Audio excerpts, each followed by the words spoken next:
In today's video, we're going to be talking about Deadpool 3 because there's some potential leaks that have come out that if you actually do some digging date back till February. Also, we're going to be talking about Loki Season 2, which is pretty interesting, and also talking about some other things. So one thing I want to say before I get this video going is we're in a multiversal saga, but there hasn't really been any multiversal stuff yet outside of Doctor Strange 2 and even Ant-Man, really, Ant-Man 3 to a certain degree. Pretty strange how everyone keeps going, oh, everything leads to Kang's dynasty. Yeah, everything leads to Kang's dynasty, but we've not really even had any multiversal stuff, have we? Where are the freaking incursions? So, yo, what is freaking good YouTube? Wish you here. If you are new around here, make sure to subscribe to never miss any of the Kaiju, Monsterverse, Marvel, DC content that we cover on a daily basis. If you could subscribe to the channel, turn notifications on, and let me know down below. And also, do you believe the more recent information coming out about Deadpool 3? So, let's break it down. So, can we get some bagels? Had this to say. And I don't actually think this is a scoop at all.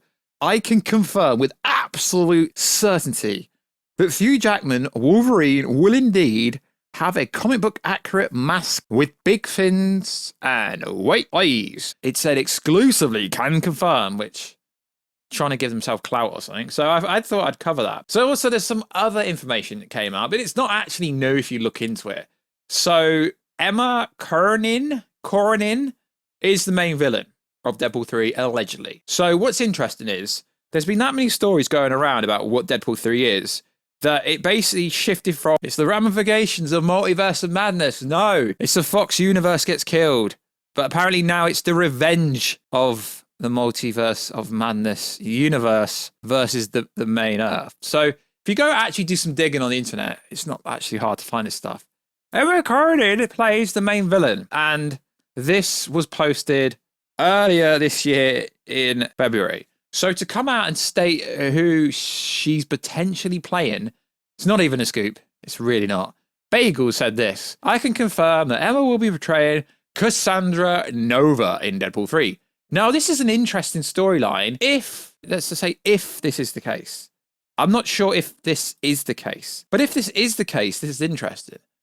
Because Cassandra Nova in the comics, originally, she was the evil younger twin sister of Charles Xavier. Cassandra Nova hid for years inside her brother's body, replicating his DNA scheme to obtain a body of her own. Now, this could be used in a pretty cool way. So she's from beyond the biological Twilight Zone. She looks human on the outside, but nothing like her has ever existed before.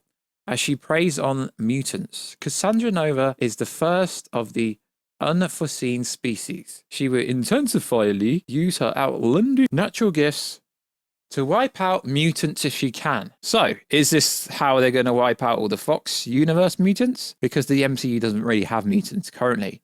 Born at the same time as Professor X, Charles Xavier.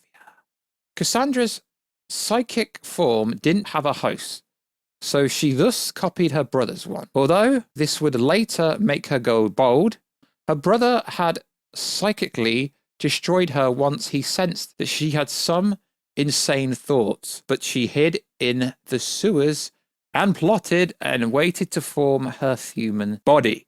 Now, she's pretty much the female version of Charles X, if you like, and she has some insanely powerful abilities. So also, it gets interesting. So this is what someone from Twitter said. Now there's information everywhere that Cassandra Nova will appear in Deadpool 3. Do I understand correctly that she wants to take revenge on Wanda for X's death?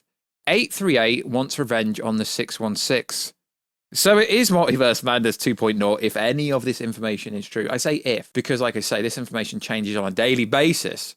And seeing as legally, no actors can sign any new contracts, studios aren't really putting any new information out for future projects at the moment because they can't. So to me, is it made up? I don't know. So it's been officially confirmed already that Emma Corrin will be one of the main villains. And then you come back to this, the main villain's actually from the MCU, from the 616.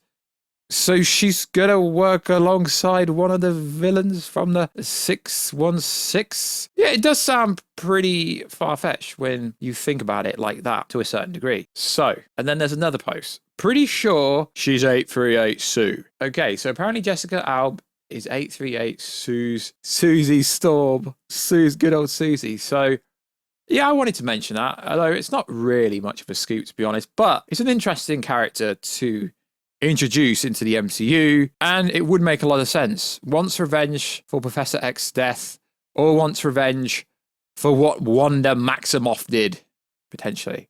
But it's still the case that, is Wanda in this movie? Isn't she? Oh, we don't know. So what I find interesting is we're supposed to be in the multiversal saga, but so far, only Multiverse of Madness really has had multiversal stuff.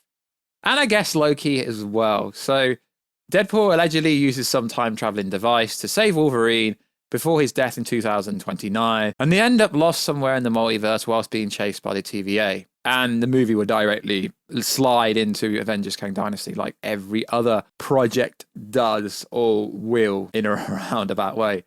So Loki Season 2, this information's dating back from February, so it's worth going over. Loki and Morbius must protect the new timelines that emerge from the death of He Who Remains and the innocents that live in them. Kate Dickie plays an older version of Sylvie, who tries to right her wrongs by recruiting rogue TVA agents to destroy the new timelines. Now, what I find interesting is how they backtrack faster than they actually track. So Bagels also came out and said this, but realistically, if we're in a multiverse saga, this is pretty obvious. Get ready to bid farewell to the sacred timeline.